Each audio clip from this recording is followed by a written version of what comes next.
Hey everybody, it's Keith here, Keith Billis, and I'm live in the lab, bringing us in with some yoga music today. If you're thinking yoga music, there must be a hint here in the Business Athlete Performance Lab. There's always a hint. We're always bringing the tunes in to give you a hint of what's coming up next. Well, what's coming up next, you're wondering. I can tell you what's coming up next. Dr. Lynn. No, not Dr. Phil. No, I didn't say Dr. Phil. I said Dr. Lynn. So if you're sitting here wondering, but I was expecting Dr. Phil. No, we got Dr. Lynn. We're even better than Dr. Phil. Let's get Dr. Phil out of the room. He's done. He's so 80s, 90s, 70s. Wait a minute. That's kind of the era I grew up in.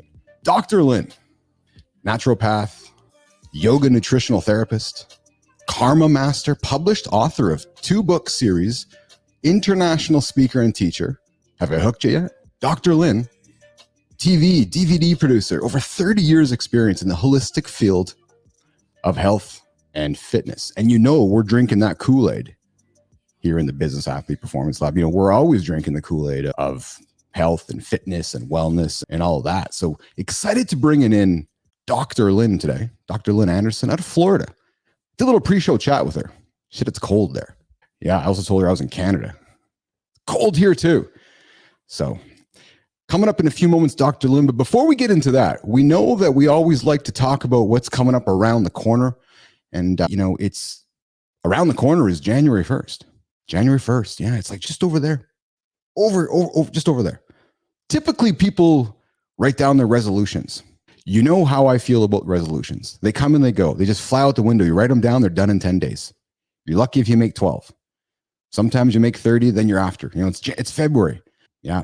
And if generally, in my experience, if you're making your resolution, by the time you get to next Thanksgiving, it's already out the window. So stop the idea of a resolution. Resolutions are fleeting. You know what I would encourage you, or maybe you might want to think about? How about a transformation experience? Yeah, I'm just looking at the camera over there, or my stream over there to make sure everything's looking fine. And I think everything's looking fine. So why don't you consider thinking about a transformation experience offered here in the Business Athlete Performance Lab? We're taking 10 people. We're starting January 1st. We're going till December 31st, 365 days. We're going to invite you into our team, a team of spending time together. We're going to spend time focusing on a sustainable life. You're thinking sustainable life, but Keith, I have a sustainable life. Okay. Are you stuck? Maybe you're stuck. Maybe you're going through something in your life. Maybe you're privately wanting to do something, but you just don't know how. Maybe your peer group isn't allowing you. Maybe you're like, I'm tired of drinking. Okay. I'm tired of feeling like I have to go drinking with the guys. Okay. Perhaps we can offer you a different option. You don't have to quit and become sober, but maybe we can give you another option. And that option could be hanging out with us in the lab, the League of Business Athletes, 10 guys, 10 people, not 10 guys, but 10 people, 10 people that are wanting to go through an experience in unity, an experience that takes nutrition to the front, that takes wellness to the front, that takes strength training to the front, that takes mental awareness, emotional awareness, that holistic being to the front of yourself, putting it first to help you sustain and achieve your business goals, your athletic goals, because they go hand in hand. You're not going to have any success in business if you're not going to take care of yourself first. So if you sit here and go, I don't have time to take care of myself, well, we haven't talked. You haven't weaved AI into your life to save yourself an hour. Nobody can say to me, well, Keith, I don't have 30 minutes. I don't have 45 minutes. I don't have 60 minutes to take care of myself. No, you have. You just haven't discovered ChatGPT and not just one sentence prompts. Pause, slow down, learn how to use the tools to save yourself 30, 45, 60 minutes a day and put it back into yourself. Not your employer, put it back into yourself. Yeah, you heard me right. Put it back into yourself. So you'll always have time to take care of yourself. That's what we do here in the lab. So next year, 365 days, we're going to take care of ourselves for 365 days together. So just imagine 12 months from now, next October, what we will have achieved. Because by the way, we're going to meet in 3 different retreats to accomplish something. What are we going to accomplish? We're going to walk up to the top of Mount Baru, Volcan Baru in Panama. We're going to see the Pacific Ocean over there. We're going to see the Atlantic Ocean over there. The only place in the world you can see them at one time. And then we're going to make our way back to our lives and build a sustainable new life. We're going to stretch together. We're going to keep ourselves accountable together throughout the year so that we're just moving forward. Always moving forward.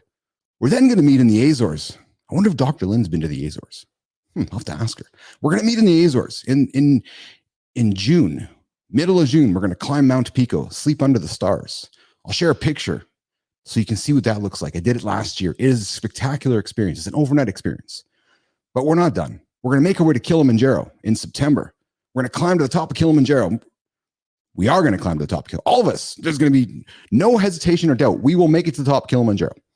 More importantly, we'll make it to the bottom. Most people think climbing a mountain is one way. Well, it's both ways. You got to get to the top and to the bottom.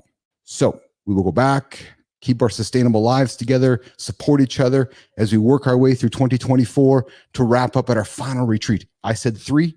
I didn't tell you about the last one, the 4th one. We're not going to climb mountains. We're going to go spend time with the animals and the wonderful human beings in Kenya. We're going to go on a couple of safaris during the day, some safaris at night, go spend time with the lions, go spend time with the rhinoceroses, with the hippos, with the giraffes, with the elephants in a magical place in Kenya. And then finish the year in Lamu, Kenya, on the beaches of Shela Beach, where you will spend time with some of the most magnificent human beings. No cars, just donkeys. But you will spend time with some of the most magnificent human beings you'll ever meet. So that's Transformation 24. I'll have to ask Dr. Lynn about it. Transformation 24 coming up next year. Sign up. Come knock on my door. Drop me a message if you're interested, if you're curious. We have people applying, talking to us right now. So you don't want to miss out. Limited space available. Only 10 spots available. Transformation 24. I think it's enough for me, though. I think we're going to flip the script to Dr. Lynn Anderson, bring her into the room. We're going to talk about naturopath, yoga, and so forth. So how about this? Do you want to reinvent how and what you eat so you can manage your weight, improve your sleep, reduce anxiety, depression, address burnout and stress, have more vital energy? As you're aging, 50-year-old guy here, as you're aging, you need to take care of the longevity, have more vital energy and take a proactive approach to aging. Western medicine, and we've just been trained to be so reactive, haven't we? Right? Talking with my parents as my mom's been going through an experience. I'm just trying to coach her and teach her that it's not about reactive. We got to be proactive, right? So anyways, why don't we flip over to Dr. Lynn Anderson and bring her into the lab? So I'm going to navigate the experience here. I'm going to go to this. And there is Dr. Lynn Anderson. Hey. Welcome to the Business Athlete Performance Lab, Dr. Lynn.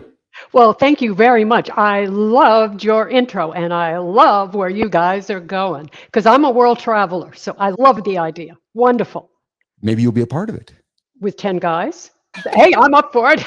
Hey, we're inviting anybody to the experience, Dr. Lynn. But yeah, perhaps or maybe we involve or here's a collaborative experience from one rapper to another rapper, because you know how rappers invite each other onto their albums and do guest spots. Well, from one rapper to another, maybe we invite Dr. Lynn Anderson, the rapper, over, and we do some collab, and we invite you into the lab, and you can talk to the people on this experience about the things that you teach. So why don't we talk about the things that you teach? Because clearly you are a business athlete. When I read your bio, I read your experiences in life, you are absolutely a business athlete. You are an athlete first. You take care of yourself as a human, and you've wrapped your business around that. So, Dr. Lynn, talk about being a business athlete, and what does that mean to you? Well, my background, I'm a naturopathic doctor. And as a naturopath, our philosophy is prevention over cure, and that you are body, mind, and spirit, soul, and all of those need to be balanced to have perfect health. And that's where we kind of fall down in Western medicine, because we treat the body by one practitioner and the mind by another and the soul by another. And a naturopath believes you need to bring those all together and balance them out. And so with that philosophy, that's how I live my life. And as I live my life is how I teach my students, because you got to walk your talk in this world. Right? Yeah, absolutely. Dr. Lynn, what do you say to people who poo naturopaths and not you're not a real doctor, Dr. Lynn, you're not a Western doctor, you don't deserve those initials? What do you say to those people? Well, I go back almost 40 years beginning as a naturopath, and I've been called a quack, a witch. I can go on with all of the names that I've been called. And the interesting thing is, back then when I was studying, we were studying the science of nutrition. That's kind of the basis of natural health, is the science of nutrition and exercise. And when you start to break down the natural world, you begin to understand that everything that we need to support our health is there in the natural world. And the Western medicine creates chemicals That's what medicine is. It's made in a lab, and it's chemicals that we put in our body, not to prevent, but to cure, or to put a Band-Aid on to deal with pain. And I don't know about anybody else, but I'd much rather prevent illness than cure illness, right? I would argue that it's not chemicals that make medicine, it's capitalism. Well, that was going to be my next, was that, when you go in, if you look at a naturopath and you look at the natural sciences, it's Mhm. all nutrition and exercise and sunlight and color and lights and aromatherapy and chroma and all of those things. It's very hard to capitalize on those things. It's very hard to put them in a little capsule and then to charge people and keep people, paying a certain amount of money, which is what big pharma is all about. Big pharma is about creating drugs that really band-aid everything and keep us into that spiral, and that's how they make money. Dr. Lynn Anderson, speak to my mom right now. And I'm going to be very honest with you right now. No, I'm serious. So my mom's aging. My mom is 76. Hi, mom. I love you. My mom, just to give you perspective, she goes tobogganing with me and the kids in the mountains, so she's an active woman. She's kept herself, taking care of herself her whole life, but she's been a product of Western medicine and a product of Western mind control. And what I mean Mhm. by that is that it's react and treat, react and treat. At Mhm. what point does that generation, or maybe it doesn't ever, recognize that proactive is more important than reactive?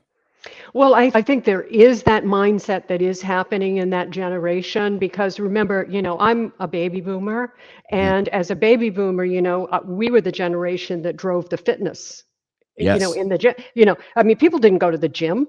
My parents' generation, they didn't really go to the gym, but we really drove that. So you have a lot of baby boomers, and a lot of those baby boomers, of course, are aging now. They're all senior citizens. Mhm. This morning, before I came on with you, I taught a chair yoga class at the local hospital here at Mhm. Sarasota Memorial Hospital. And so the people coming in are in their 70s and 80s, most of them. And these people are coming because they want to do something proactive to keep themselves moving. They realize that you have to keep moving. You have to take care of your health in order to live a quality of life and in order to be able to do things that you want to do through different stages of your life, because you will have limitations at every stage. Every corner brings its own challenges every decade. But that's kind of where the mindset is. It's more and more people coming out and really showing people how just a simple chair yoga exercise class can help you with flexibility, can help you with your balance. Those are the things that are proactive. I think society has done a wonderful job with educating the fitness aspect of it. And you know what? I think we both would sit here and pause and reflect upon who we lost yesterday, Suzanne Summers. You talk Yes. about fitness and you talk about, I'm we're probably within the same demographic, you and I. So watching Suzanne Summers pass yesterday, I was like, oh my God, that's like Richard Simmons passing. Those are fitness icons to you and I, right? So Mhm. but what I want to focus on, Lynn, is we spend a lot of time talking about fitness. I don't know if my mom's generation has spent enough time learning about proactive nutrition, reteaching Right. ourselves how we eat. Because nutrition is as much a part of the food in our body as comparatively to the fitness we also perform. Right. Well, medical doctors take one intro class in nutrition through their study. Now, let's put that in there for a minute. I mean, intro is pretty basic. Mhm. As a naturopath, we have to get deeper and deeper into the science of it all. So there is that generation thing where doctors are gods, and Mhm. whatever your doctor Yes. told you to do is what you did. And then there's that other stuff over there, that sort of who stuff, that which is, a naturopath. So I think that is really difficult for a lot of people because there's so much misinformation out there. We're told, for example, calcium. You need calcium for your bones. So take this calcium supplement. Now, there are two things about this supplement. One is calcium and needs magnesium in order to work effectively. And what that's called is synergy. Everything in the world is connected and everything builds on everything. So we can't just extract one vitamin, a mineral, and take it, and that's going to cure everything. That's why we come back to whole foods, to natural foods, because every time you eat a food, let's say a fruit or a vegetable, there's minerals in there, there's vitamins in there, there's protein in there, there's sugars in there, there's all the things that we need to support our health. A drug, there is not a drug in this world that supports health. Because what does the body need? Vitamins, minerals. It needs what we get from the natural world. So it's kind of bringing people back to understand that you need to take a look at nature again. Again, I'll come back. Nature provides everything. Everything you need is right there. Dr. Lynn, we lost an iconic business figure, Steve Jobs, a number of years ago in his battle with cancer. And he chose a natural path, less a Western medicine path. He was criticized for that during his journey. At what point does somebody say, enough with the natural path, I need to go and adopt Western medicine? What's your opinion on the path that Steve took? Well, I think most people, the word cancers are very scary. And the first thing that happens is either, radiation or chemotherapy. It's like, let's get in there and kill the cancer cells. But we have to understand when we kill cancer cells, we kill other cells. And the problem that I find is that if someone does choose to take that path, unfortunately, the medical doctors aren't bringing someone like a naturopath in and saying, okay, I want you to work with me with this client. So while we're killing everything, can you come in and work with them on nutrition? Can you come in and work with them on movement?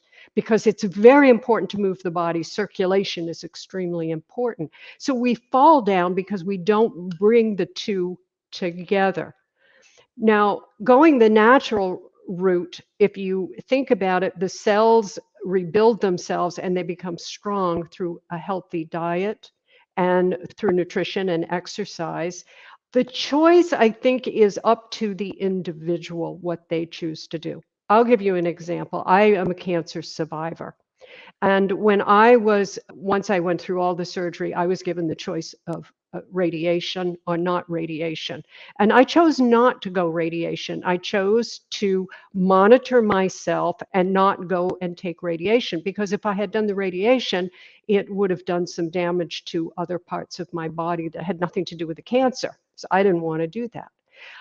But I also was coming into the cancer as someone who was eating a healthy diet, as someone who was in very good health when I got cancer. So I came back to that, and that's what brought me back. I took the natural path, and I'm really glad I did it. But that was a choice I made. Mhm. You have to make your own choices in life. Let's move from one C word, cancer, to another C word that still, for some bizarre reason, scares many Americans: cannabis. What's the role of cannabis in the world of naturopaths? And so I'm a proponent of cannabis. It's been part of my life for, frankly, long as I can remember, rightly or wrongly. But what is your point of view on cannabis? Well, the first thing I'll tell you is I'm an old hippie and I went to Woodstock. So we'll start from that We'll position. set the Right? stage there. Okay, so the stage has been set. Fair enough. Yes. Stage has been set. I'm an herbalist. Now, as an herbalist, when I started out as an herbalist, that was considered really scary stuff. And we used to have to make little concoctions for people and be very quiet what we were Mhm. doing, because the there's a lot of herbs out there, and herbs have a lot of different things. Cannabis is a plant. It is natural, and as a plant, it has so many wonderful qualities to it. I mean, if we want to take the cannabis part out of it, we want to just look at the hemp. What a Mhm. wonderful product it is. So the cannabis plant itself is a wonderful plant and has been used since the beginning of time. If we go way back in history, go back to the Egyptians, go back to the early Mayan cultures, go back to those cultures, what did they use for medicine? They used herbs, they used tinctures and tonics and concoctions that they made from the earth. And cannabis was a part of all of that. So it's a natural plant. The problem with cannabis, here's my take on the problem with legalizing cannabis, is, big pharma hasn't figured out how to regulate it, because they can't, because first off, wherever you grow cannabis, wherever you grow any herb, it is going to be slightly different because of the soil, Hmm. right? Because you have different soil and the air and stuff, it's different. But Hmm. they haven't figured out a way to be able to really control it so that you and I are now hooked into big pharma. If they could do that, cannabis would be legal everywhere. It's an interesting point of view, Dr. Lynn, because I'm here in Canada, as you know. It's been legalized here in this country federally now for over 5 years now. My financial investments in the industry haven't shown that, largely because of a variety of problems. The government's involvement, its inability to give the companies in this industry the chance to market themselves and actually, frankly, make any money. And it's done nothing to assuage the illicit market. It's still easier to go to the guy over there and get your product, right? So it has been a disaster, frankly, from a business perspective in this country, this whole industry. Hmm. It's been very amazing to me. And I would say I have been naive to how political it is in your country. Absolutely, absolutely. I tell people, if we would legalize cannabis and the government would tax it the way, I think they should tax it, Mhm. tax it. We get rid of the deficit in this country because everybody's doing it. I mean, and when I say everybody, there's a Yes. huge amount of people. There's a lot of people in my generation because they found that cannabis is really good for managing pain, for people who have eating problems. There's a lot of wonderful ways to be able to use this plant. But unfortunately, there's still that stigma. There's still the Cheech and Chong stigma, right? So, when I speak of cannabis, it's like, oh yeah, there's Cheech and Chong over there. But no, but that's not what it is, No, right? So when I speak with my mother about it, that's when my mom, because my mom's had trouble sleeping. I'm like, well, mom, how about a CBD drink, or how about a little bit of THC CBD drink, or how about an edible, or how about some tea, how about a cream? No, because A, my doctor didn't tell me to do it. There's the doctor brainwash, and then B, yeah, well, no, it's like Cheech and Chong. It's weed, it's marijuana. You know what I mean? right. That's what's really unfortunate to me. Yeah, and rather, people will go and take a sleeping Opiates. pill. A sleeping Oh, pill is chemical. It's yes. chemical. Whenever you put chemicals in your body, you poison your body. And then the body's got to work really hard to get rid of that chemical and get itself back into its homeostasis, back into its balance. It's like, you've thrown me off balance. Now, how am I going to get back here? Cannabis is a plant. If you break a plant down, go into herbs. We'll talk about herbs now. You break herbs down, and cannabis is one. Inside every herb is hormones, proteins, fats. There's, the carbohydrates, minerals, vitamins. That's what makes plants, right? They're made up of the same thing we're made up of. So why wouldn't you want to use something that supports your health as opposed to brings poison in, and maybe it makes a quick fix, but then you're off balance. So that's really the essence behind using herbs and Mhm. using, a nutrition, but specifically herbs and aromatherapy. It's all about using things in the natural world that complement us. More and more athletes are interested, curious, adopting cannabis, CBD type products.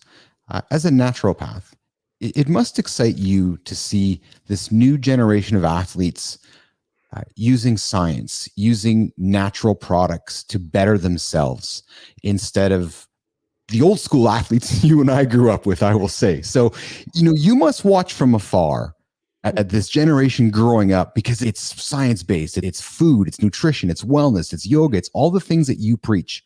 Mhm. Speak to the athletes that are watching this right now from your perspective of just what's your point of view on all that right now? Because that's a generational thing, Dr. Lynn. Right. Well, my point of view is first it's a yay, Yeah. good for you guys. When I first started teaching yoga, we had to be really quiet about, almost couldn't say we were doing a yoga class. And you Yes. couldn't bring up anything that had to do with the soul because it was religion, and yoga is not religion. Yoga has some wonderful benefits, and especially for athletes. A lot of athletes are doing yoga as well as using natural products because they realize that this is what the body needs. The body needs to be able to stretch. It needs balance. It needs movement. It needs to be able to take things in again, it all goes right back to what supports the health of your body. There is nothing except nutrition and movement and sleep. We call it the three pillars of health: diet, exercise, and sleep. Those are the three things that we need to take care of. Yet it is so difficult for most human beings to execute on those three principles. Why is that? You know why? Because we have a mental mindset, especially as human beings. We're all hardwired for pleasure. Pleasure is a good thing, Hmm. and we are hardwired as humans. And I tell people, if without pleasure, there would not be any innovation in the world, right? Because that's the drive that drives us to innovate and to create. But we're also, as human beings, we love that quick fix. I can't tell you the people that would come to me and they wanted me to pull a magic wand out of my pocket, tap them on the head and say, "No, you're okay. Here's the magic bullet." And when I would say to them, "There's no magic bullet. If you want to get to this place, it's going to take you a minimum of 120 days. And we're going to work for 120 days." It's like, "Oh, 120 days. I can't do that." And that's really the mindset. We have this mindset of instantaneous hit, instantaneous pleasure. And I think social media and where we're at in technology drives that even farther. Yoga has changed my life. Yeah. Doing the pigeons changed my life. Yeah. Happy Baby has changed my children's lives. Yes. Dad, no, we don't need you doing Happy Baby right now. It's just, it has that stigma again of yoga. Oh, you're doing yoga, right? Which is, it's unfortunate because, and perhaps less so today than it did years ago, back when you and I are growing up. But it's nice that yoga has become more of an adopted practice of stretching in many ways, hasn't it? Right. But, when we look at yoga, Mhm. if you come to my yoga class and you just bring your body and I work your body, it's an exercise class. It's not yoga. It's an exercise class. My students, when they come, I remind them that you are here in body, mind, and soul, and I'm going to work all three because all three need to be worked. That's how you do a yoga class. And so you work through the body to understand the mind and to get to tap into that energy of the soul because it takes quietness to get there. So yoga is really, it's a way of life, and incorporated into that is the way you eat, it's the way you think, it's the way you act, it's all of the things that you do in your life. Because yoga is not just something you do 3 times a week in an exercise room, it is a way of life. It's a philosophy and it's a science. I've never looked at it that way before. I've, just to me, I've done my yoga class. Mhm. When you mention everything else that goes with it, so not only do I, so yoga, I perform yoga basically daily, very much twice, 2 days that are very, 30, 60-minute classes. But for the most part, 10 to 20 minutes of yoga per day. Plus I do my strength training, plus I do my endurance training, plus I take my, my recovery. So those are non-negotiable days for me. I guess I practice yoga more than I think. Nutrition's important to me. Sleeping's important to me. That to me is just the life of a business athlete. Right. But that also is the path of yoga because yoga teaches us that you're not just a body, you're body, mind, and soul. And the idea is to integrate those three. That's what yoke means. Yoga, Mhm. yoke. It means body, mind, and soul coming together. Now, I'll give you an example. This week we've been working on, there are three mindsets that the human being has. You have a positive mindset, and you have a negative mindset, you have a neutral mindset. And the problem with the negative and the positive is they come and go and up and down and all over the place. And they, 1 minute you're up and 1 minute you're down and back and forth. So through the class, what I did is I worked with the students to get to working through the different poses that we did. And we would go into different places and I would get them to quiet their mind. And then I would tell them, this is neutral mind. And I wanted them to have that experience of neutral mind, of just being present. But if I sit and I talk to them and say, okay, we're going to get to neutral mind, they're going to be all over the place, right? But if I bring them in and I get them to sit quietly and we're in a pose and we're holding that and I've removed everything and I get them quiet, then I can have them teach them the experience of neutral mind. Neutral mind, Mhm. being present. It's a very difficult thing for a lot of people. Is when you say neutral mind, are you also speaking of being very present and being very aware of the moment? Right. It's about being present, but neutral mind is devoid of judgment. It means Mhm. it's not positive, it's not negative. I'm able to step back and observe. And that's really the path of yoga, is to be able, and this is why karma it's work, and it's a lot of work. Chaos happens, and chaos happens every day. You can't avoid Mhm. chaos. That's life, and it's like there'll always be wars, there'll always be famine, there'll always be this chaos going around. But can you step back from it and observe it objectively without putting in judgment, being positive or negative? That's really hard to do, and it takes a lot of work. If you come to a yoga class and you can just pull back to that minute, maybe the next time someone says something to you that you take either positively or negatively, maybe you can learn to take that step back and objectively see it and then move forward. It is a practice, isn't it? Because I think of my It's own work. self, and It's it work. is work. Yeah, it's and I would say as a human being that it's taken me a long time to create my own awareness in my own moment, to manage my own emotions. I would also say that happens with age. Yes, that does happen with age. The older you get, the more you realize that, most of this stuff doesn't matter. And the real truth of the matter is, when you depart this world, you're not taking any of the drama, any of the stress, any of you're not taking any of that with you. So, we get caught up in it. We think but it's not that important. What's important is that you're healthy and you're happy and you're at peace. You got those three things. You are one prosperous person in this world. And gratitude, right? It's and I know that all those words you said wrap itself up in gratitude, but it's recognizing how grateful you are and what you have around you, because nothing really does matter when you get to that last stage in life, does it? And yet, as we're trundling our way through life, we seem to think that right now it's the most important thing, and it's just being able to step back and create awareness that either A, nobody really cares, B, only you care. But yeah. Dr. Lynn, let's shift our discussion to sexual health and longevity and aromatherapy. And how can natural sexual health practices support someone in their quest for peak performance?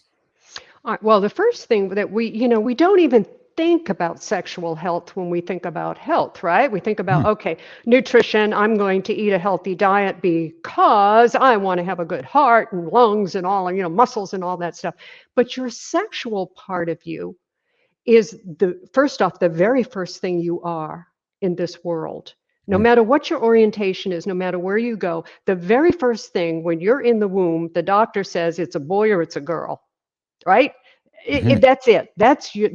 And from there, you carry your sexual self throughout the world, wherever your orientation goes, wherever it moves, it goes with you, and it is an essential part of who we are. And by developing and being able to, manage that, it's possible to take that energy and move it into, a wonderful source of energy. And so we think about sexuality and, we get caught up in the sexual way we look at it as man and woman or whatever, the sexual act, but we don't think about the energy itself, the sexual energy, the charisma, the energy we give off, how we draw people to us. That's all part of your sexual health. I had a guest on the show a couple of weeks ago who started a company called Booze Vacation, Clifford Stevens. And you might think, well, booze vacation. It's like, well, yeah, we're going to go on vacation and drink a bunch of booze. Well, actually, it was the opposite. He stood up amongst his peers as an aging male and said, you know what, guys, maybe there's a better choice than just always going for drinks. Like, we're always just going for drinks. We're not talking about somebody's blood work. It's just been natural for the last 25 years to go to the buddy's place and have beers or go for beers and wings. And not saying there's nothing wrong with that, but how about we just take a couple weeks off? Or not saying you have to be sober. But then he said one thing to me that really stood out. He said, Keith, the light really went on for me when I was like, do I want to be like limp and useless and unhealthy, or do I want to have sex with my wife in my 50s? Mm-hmm. Right. And I was like, yeah, is that not enough for a gentleman to think to themselves, well, fuck, man, I want to go and have sex with my wife. I'm going to go stop drinking because I want my wife to want to have sex with me. Mm-hmm. Yet most times it's like, now I want to go have beers and go have wings with my buddies. That's a difficult thing for many men, right? Yet they're explicitly linked together, this idea of nutrition and health to improve your sexual health. Absolutely. Circulation. Let's just talk about circulation. That's movement, right? Okay, it's Right. important that we support the hormones, and we can go right back to what I've been saying about the natural world, about plants and nutrition. Everything that you need to support your health is right there in nutrition. It's in the natural world. And your sexual health needs good nutrition just as much as your other parts of your physical health. An example would be a food would be avocados. I'll tell you a little story about avocados. There's a thing called signature of doctrines. And what Mhm. signature of doctrines means is that something looks like what it's supposed to help you with. And avocados, if you look at them, they look like testicles. I Okay. love avocados. Yes. Yeah. Okay. So in ancient times, avocados, they've always looked like testicles. Well, women weren't allowed to go out and pick them off the trees. The men went and picked the avocados in ancient times because women weren't supposed to touch them. Okay. However, when we break down an avocado, it's really rich in vitamin E. Guess what your hormones need? Vitamin E. So we go back to supporting your sexual health by good nutrition, by movement, and of course, mental attitude as well. All three of those have to go together. Mhm. I read it. So I'm glad we're talking about this. And I was paying attention to you at the same time. I was trying to find this article that I had recently read. It went viral on one of my social feeds because of the headline. And I want to bring it up and talk about it with you because I think it's entertaining, especially for our audience. So, 8 myths.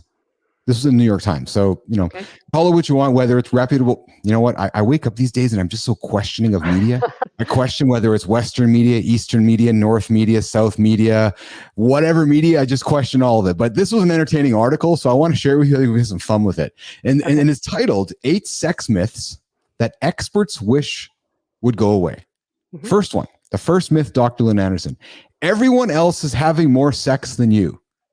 Yeah, that's a myth. Yeah, for sure, for sure, for sure. Yeah, yeah. And that's exactly what the article talks about as well, which is no, that's not actually true. But with that one, we think about quality or quantity. Which would you take? What's the soundbite here? Laugh, LOL. You know what? Listen, I certainly love great quality, intimate moments with my wife. I'm really into my wife, so quantity is also okay for me as well. So, but there's something about a connection. When you have a connection with somebody, then yeah, I guess obviously the quantity is great. But I find it funny because I think we always think that somebody over there is doing it 10 times more than we are. Right, right. Yeah, yeah. And if you really, pull the curtain back, you get the reality. I mean, we're all stressed. We all have, you have children, Yes. you have work, you have this, Yes. you have that, and carving out that time becomes more difficult the more responsibilities you take on in life. And yet, isn't that a wonderful thing to have between a man and a woman? Because in yoga, we consider that the closest two souls get together. When they are making love, not sex, but when they're making love, that is the closest two souls come together. That's Well, then I pretty think what profound. you're very profound. Sorry to cut you off. I think then what you're saying relates to even myth number 2, Dr. Lynn. Myth number 2, sex means penetration.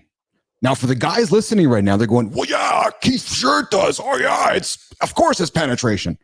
Right, Dr. right. Lynn. Sex is, your husband coming and doing a little pat on the butt when you're walking through the kitchen. That's sex. Sex is not just the act. And it is not simply the act. If it was simply the act, you know what?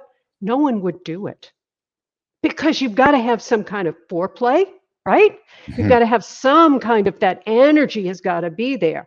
And so, yes, I say that, no, that's not all there is to sex. It's Here's part the of it. next one. Yes, here's the next one. Myth number 3. And I'm going to start with the quote from the doctor, Dr. Herbenek. This one made me laugh, and then I'll get to the title. As I often tell my students, Dr. Lynn, vaginas are not rainforests.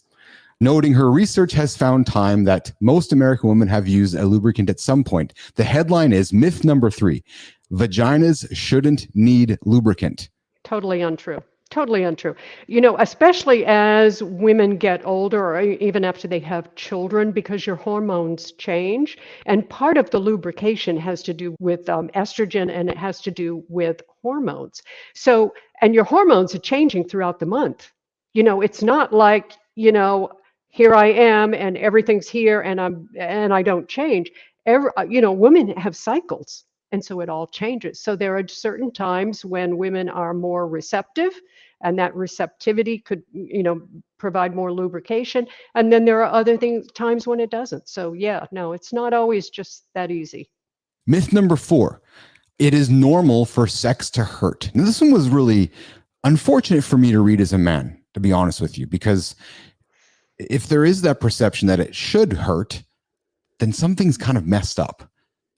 So the article talks about, though lubricant can help some women experience more pleasure during sex, it is important to remember that sex should not hurt. An estimated, Dr. Lynn, 75% of women experience painful sex at some point in their lives, which may root cause gynecologic problems, hormonal changes, cancer treatment, trauma. The list goes on. So this idea that it should not hurt. Well, then, and again, you come in with all kinds of things here. I birthed 2 children, natural birth 2 children. And after you have a child, it can be a little uncomfortable for a woman. It can hurt a little bit. It can take time. You're healing. There can be an infection. There can be any kinds of things that happen that make, so that we have some kind of there's a pain in the sex. But sex shouldn't hurt all the time. If it hurt all the time, no one would do it. I mean, what woman would want to be hurt? Okay. Absolutely. So it is, life is not supposed to be painful. There is pain in life, but life is not supposed to be painful. And anything that's supposed to be beautiful and pleasurable, which is what sex is about. Sex is not about violence, and it's not about hurting, and it's not about raping. Those things are very painful. Those things, that's not what sex is about. Sex is about something beautiful. Myth number 5. Again, I'll get to the paragraph before the title. Desire discrepancy is the number one problem I deal with in my practice, says Dr. Kerner. And by no means is the higher desire partner always male. Myth number 5. Myth number 5. Men want more sex than women do. I would say that's not true. Women do have a very high sex drive. The problem with women is we are more driven by our hormones than men.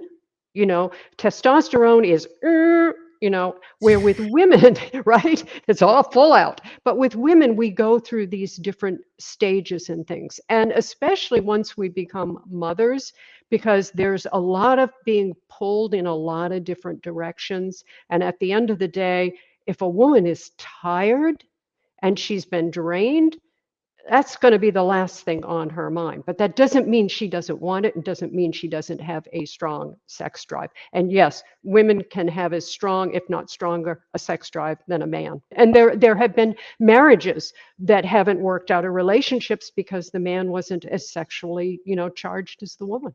Myth number 6 out of our list of the 8 sex myths that experts wish would go away. You hear Live in the Lab with Keith Billis and Dr. Lynn Anderson. We're going into this article. Number 6, which is, you kind of alluded to this. Myth number 6, desire should happen instantly. There's no way desire happens instantly. It doesn't happen in life, right? I mean, you don't just get up and, wow. I mean, desire is a building process, and desire for sexual desire, part of the whole sexual thing is the foreplay is very important to be able to get attention. Because let's say you're out here trying to, kill that animal and drag it home, and she's home, trying to get the crops together, and you come back in, there's got to be that time of building intimacy. That's what we call. And if we really want to have the ultimate in sex, intimacy is involved with it. Number 7. This one is, again, it's unfortunate that people feel this way. I'm going to rant on this one for a second. So it's bizarre to me that human beings have 2 people in mind that they'll drop everything for. Oh, I got a meeting with my lawyer. So I can't be interrupted. I can't take a phone call. I can't take a text. I got to meet with my lawyer. It's like we as human beings have put lawyers and doctors on pedestals, and we cannot be nothing. The world can't move for us for that meeting with our lawyer. Somewhere along the way, we've got lost. Where did our partner land up in that conversation? Hey, honey, can we have a date here? No, I'm too busy. Planned sex is boring. Myth number 7. No, you got to plan your time with your wife. You got to plan your time with your man. You got to put it in the calendar, just like you're meeting with your lawyer. You got to put your phone down. You got to pretend the meeting with your wife or your husband or your partner is $1,000 an hour meeting, $1 million. If you're going to get a divorce, it could be a $20 or $30 million hour meeting. So spend the time with your partner. Yet people just, well, I don't want to have a plan with my wife to go have sex with her, or I don't have a plan to go with my husband and have sex with them. Bizarre. Do you not think? Well, first up, the spontaneous sex is great. It's great, but Sure. we don't live in a world like that. And, we can get into the foreplay that way. Let's say that my husband and I make a date for a couple days from now, 2 days from now, because we both know we can schedule that time. Yes. And maybe we work on different things and we kind of have some time with each other. And maybe we go out to dinner, and maybe we flirt with each other. And Yes. maybe we kind of lead up to that. And isn't that a wonderful way to bring it in and then to encapsulate that moment, which signifies that my husband and I are the most important people in the world to each other. We are taking that time to be with each other and to enjoy each other and to do the most beautiful thing that two human beings can do together. Well Make said. love. Make Well said. love. Yeah. That is a term not typically used in today's world. Right. Yeah. It's interesting though, isn't it? Right. So you look at, like, that's very much a generational term. Yep. Showing my Making age. Yeah, no, and I'm not judging it at all. It's because it's interesting to me, because that terminology has lost its way. Maybe if more people were making love, there'd be less hate. Exactly. There's a big difference between the sexual act and making love, taking time. It's called intimacy. And it's called really caring about that person and spending the time with that person and understanding that person and wanting to give and receive. That's what sex is. It's a giving and a receiving. And so, yeah, it's about taking that time and appreciating the beauty of what it is, which is unfortunate because we live in a world full of pornography and all of this kind of stuff out here. And we forget the beauty of what it is, because when two people come together, the basis is procreation, right? Mm-hmm.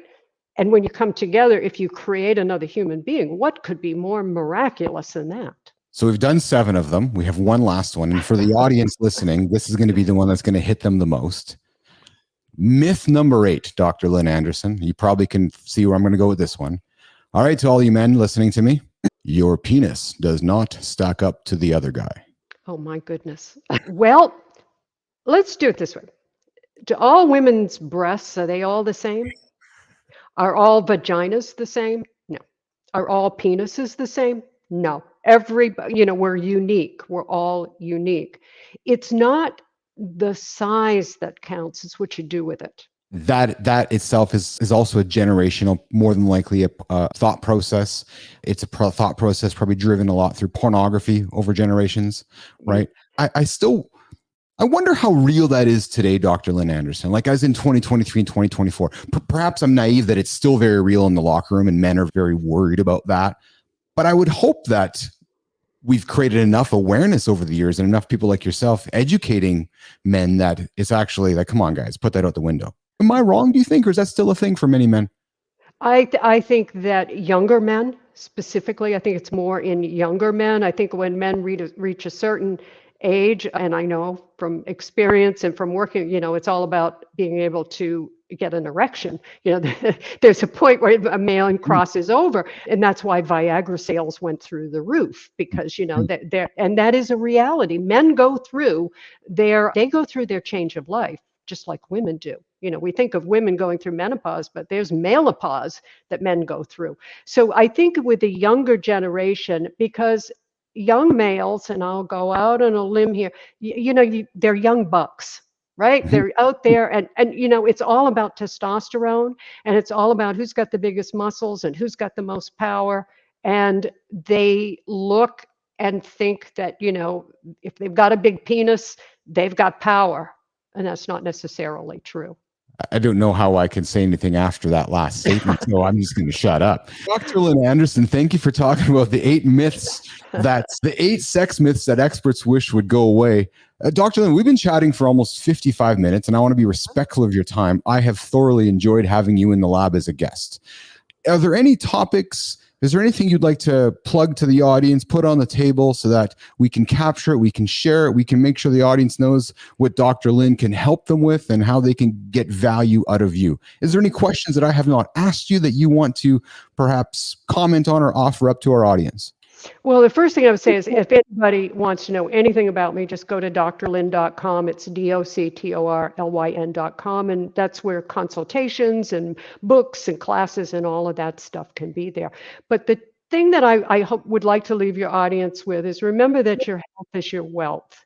And when you lose it, nothing else matters. And you mentioned Steve Jobs. Steve Jobs had all the power and all the money, but when it came to his health, there's nothing he could do at the end. He lost his health. When you lose your health, nothing matters. So the most important thing in your life should be your health. Taking care of your health, body, mind, and soul. All three. Body, mind, and soul with Dr. Lynn Anderson. You can find her, drlyn.com, DOCTOR, Lynn.com. You can connect her through my LinkedIn, find her on LinkedIn as well. But if you're interested in any of the things she talked about, I really encourage you to reach out. Dr. Lynn, this has been a great chat. I hope you've enjoyed yourself as much as I have. I've enjoyed myself immensely. It's been wonderful, and I would love to come back and see you again someday. I would love to have you back. You might have found the official doctor in the lab. We can bring her back for commentary. When I see interesting articles like the 8 sex myths that experts wish would go away, we can invite Dr. Lynn into the lab and we continue the great conversation. I'm going to walk you out of the room. If you just stick around in the holding room for a second while I say goodbye to the audience, and I'll come back to you in just a second. So I'm going to do this here. I'm going to do this here, and I'm going to do this here and come to you guys here. And I'm going to do this. I'm going to play us out the same way I brought us in. A little bit of soothed tunes to make you aware in the moment. Hey, I hope you guys enjoyed today's show as much as I did. That was awesome. I feel like we're kind of hitting a stride here in the lab. I think to those of you that are watching would agree with me. We've had great guests on the show. I seem to be finding my flow somewhere along the way here. And the dialogue has been spectacular. I'm telling you that because I want you to subscribe.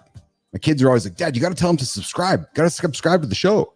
Comment. If you got comments, if you got feedback you want to leave, please leave it in the section below. All that helps us keep bringing good quality content because that is our ambition. We've got big ambitions here in the lab to keep bringing great guests in like Dr. Lynn Anderson. Join us tomorrow, live in the lab, noon Central Time, -5 GMT. You can find us on YouTube. You find content, flip it into X and LinkedIn and all the other social platforms, but come subscribe on YouTube, come find us there. And again, if you need some naturopath holistic help, come go talk to Dr. Lynn Anderson, drlyn.com. I know she can help you out. For today, I'm out of here. I'm Keith Billis. I'm live in the lab. I'm live in the Business Athlete Performance Lab.